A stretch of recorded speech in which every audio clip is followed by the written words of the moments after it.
ఓం విఘ్నేశ్వరాయ నమః. ఓం శ్రీ గురుభ్యో నమః. ఓం దుర్గాయ నమః. ప్రేక్షక మహాశీలందరికీ నమస్కారం. కుంభరాశికి చెందిన జాతకులకి ప్రస్తుతం ఏలినాటి శని జరుగుతుందన్న విషయం మనందరికీ తెలుసు. శని కూడా ఈ రాశిలోనే వాళ్ళకి వక్రించాడని కూడా మనకు తెలుసు. జూన్ 30వ తేదీ నుంచి నవంబర్ 15వ తేదీ వరకు కూడా శని వక్రించి సంచారం చేస్తాడంటే శని యొక్క దృష్టి కుంభరాశి వాళ్ళకి వ్యయ స్థానం మీద పడుతుంది. దానివల్ల ఈ కుంభరాశి వాళ్ళకి మళ్ళీ ఇంకొక ఛాన్స్, అంటే గతంలో మనం ఏదైనా తప్పులు చేస్తే దాన్ని రెక్టిఫై చేసుకోవడానికి, గతంలో ఏదైనా మనం ఉద్యోగ ప్రయత్నాలు చేస్తే దాన్ని రెక్టిఫై చేసుకోవడానికి, సరిగ్గా చేయకుండా ఉంటే దాన్ని రెక్టిఫై చేసుకోవడానికి, గతంలో ఏదైనా మనం డబ్బులు పోగొట్టుకుంటే అది మనకి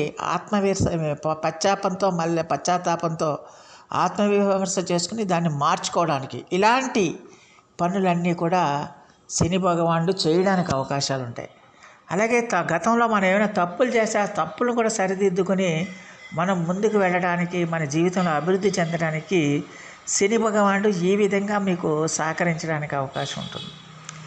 అయితే జన్మరాశిలోనే శని యొక్క సంచారం జరుగుతుంది కాబట్టి ఖచ్చితంగా ఎంతో కొంత ఒత్తిడి అనేది డెఫినెట్గా కుంభరాశి వాళ్ళకి ఉంటుంది. ఒత్తిడి లేకుండా ఖచ్చితంగా కూడా మీకు ఏది జరగదన్న విషయాన్ని గమనించాల్సిన అవసరం ఉంటుంది. అలాగే కుంభరాశి వాళ్ళకి ఎవరెన్ని చెప్పుకున్నా, ఎవరు సూపర్గా ఉంది, సూపర్ అత్యద్భుతంగా ఉంది, అమోఘంగా ఉంది, తెల్లారేటప్పటికి మీకు కోట్లు కుమ్మరించేస్తాయి, కోట్లు వచ్చేస్తాయి అని ఎవరు ఎంతమంది చెప్పుకున్నా కూడా అందులో వాస్తవం లేదన్న విషయాన్ని గమనించాలి.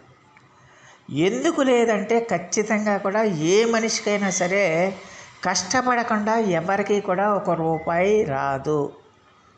ముందు ఈ సూత్రాన్ని కుంభరాశి వాళ్ళు నేర్చుకోవాల్సిన అవసరం ఉంటుంది. ఈ రాశి వాళ్ళే కాదు, ఏ రాశి వాళ్ళైనా ఖచ్చితంగా తెలుసుకోవాల్సిన అవసరం ఉంటుంది.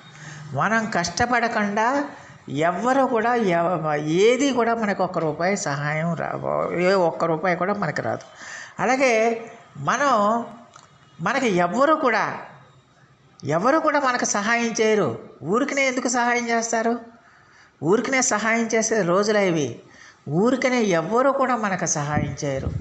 అందువల్ల మన బాధలు ఏదో మన పడాలి, మన కష్టాలు ఏవో మన పడాలి, మన మన మన మన హార్డ్ వర్క్ ఏదో మనం చేసుకోవాలి తప్పించి, అంతేకాని మనకి తెల్లారేపటికి కోట్లు వచ్చేస్తాయి, తెల్లారేపటికి ఇంద్రభవనాలు వచ్చేస్తాయి అనే ఒక రకమైన ఇల్యూజన్స్లో మాత్రం కుంభరాశి వాళ్ళు ఎట్టి పరిస్థితిలో కూడా మీరు బతకూడదన్న విషయాన్ని మనవి చేస్తున్నాం.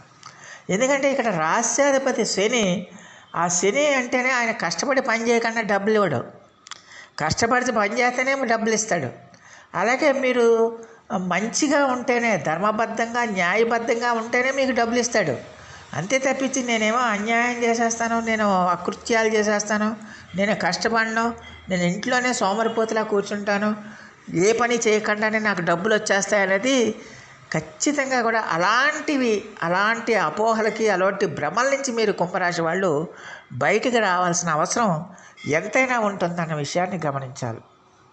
అందువల్ల ఎట్టి పరిస్థితిలో కూడా కుంభరాశి వాళ్ళు అలాంటి భ్రమల నుంచి మీరు దూరంగా ఉండి పని మీదే దృష్టి పెట్టాలి, పని మీదే కాన్సన్ట్రేషన్ చేయాలి, వర్క్ మీదే దృష్టి పెట్టాలి, మీ టార్గెట్స్ మీదే దృష్టి పెట్టాలి.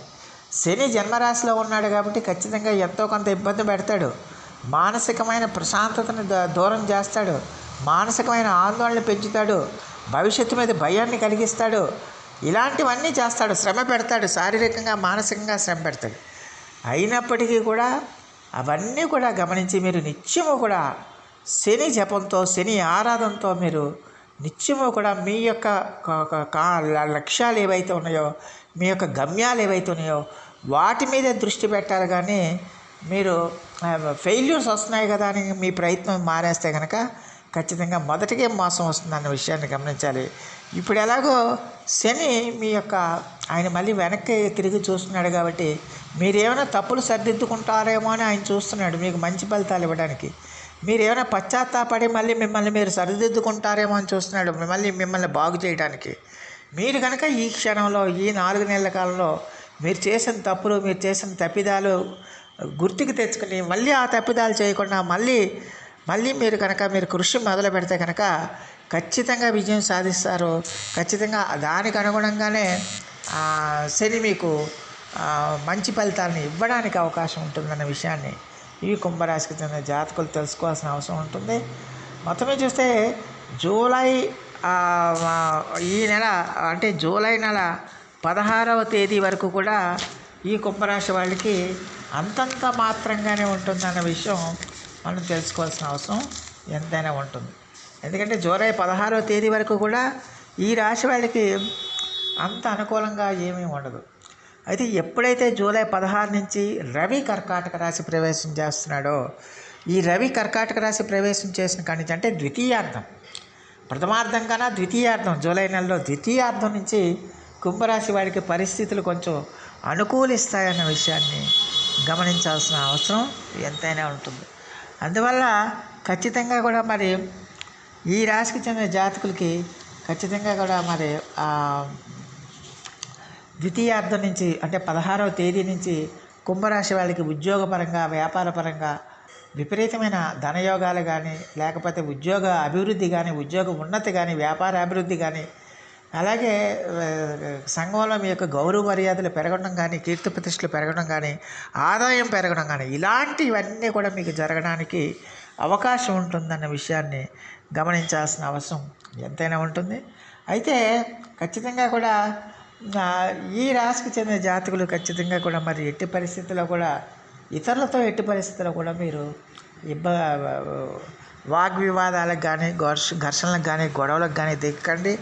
ఎట్టి పరిస్థితుల్లో కూడా ఇతరులతో ఎంత మంచిగా ఉంటే అంత మేలు చేస్తుంది. ఒకవేళ ఇతరులు మిమ్మల్ని తిట్టుకున్నా సరే వాళ్ళని ఏమీ పట్టించుకోకుండా మౌనంగా అక్కడి నుంచి వెళ్ళిపోవడం తప్పించి వాళ్ళతో మీరు వాగ్వివాదాలకు అది వెళ్ళటం మంచిది కాదన్న విషయాన్ని గమనించాలి. అలాగే ఈ టైంలో ఈ కుంభరాశి వాళ్ళకి నరదృష్టి బాగా ఎక్కువగా ఉంటుంది. మీరేదో కోట్లు సంపాదించేస్తున్నారని, మీరేదో పేరు ప్రతిష్ట సంపాదించేస్తున్నారని, మీరేదో ధనధాన్యాలతో తొలతూగిపోతున్నారని జనం ఏడ్చేవారి జన సంఖ్య బాగా పెరిగిపోతుంది. ఆ పెరిగిపోయి ఎలాగన్నా మిమ్మల్ని టార్గెట్ చేయాలని, ఎలాగన్నా మిమ్మల్ని నిందల పాలు చేయాలని, ఎలాగన్నా మీరు ఇబ్బందులు కలగజేయాలని వాళ్ళు ప్రయత్నాలు చేస్తారు. లేకపోతే ప్రయత్నాలు చేయకపోయినా వాళ్ళు వాళ్ళ యొక్క నెగిటివ్ ఎనర్జీ మీ మీద బాగా పనిచేస్తుంది. అందువల్ల ఖచ్చితంగా కూడా ఈ రాశికి చెందిన జాతకులు ఎట్టి పరిస్థితుల్లో కూడా అలాంటి వాటికి లోను కాకుండా జాగ్రత్తగా ఉండాల్సిన అవసరం ఎంతైనా ఉంటుంది. అలా ఎట్టి పరిస్థితుల్లో కూడా మీ సొంత విషయాలు, పర్సనల్ విషయాలు ఇతరులతో చర్చించకుండా ఉండటమే మంచిదన్న విషయాన్ని గమనించాల్సిన అవసరం ఉంటుంది. ఉద్యోగాల కోసం ప్రయత్నాలు చేసే వాళ్ళందరూ కూడా 16వ తేదీ తర్వాత నుంచి కనుక మీరు ప్రయత్నాలు చేస్తే ఖచ్చితంగా ఉద్యోగాలు వస్తాయి, అందులో ఏం డౌట్ లేదు. అయితే మీ వ్యక్తిగత జాతక పరిశీలన కూడా పరిశీలన చేయాల్సిన అవసరం ఎంతైనా ఉంటుంది.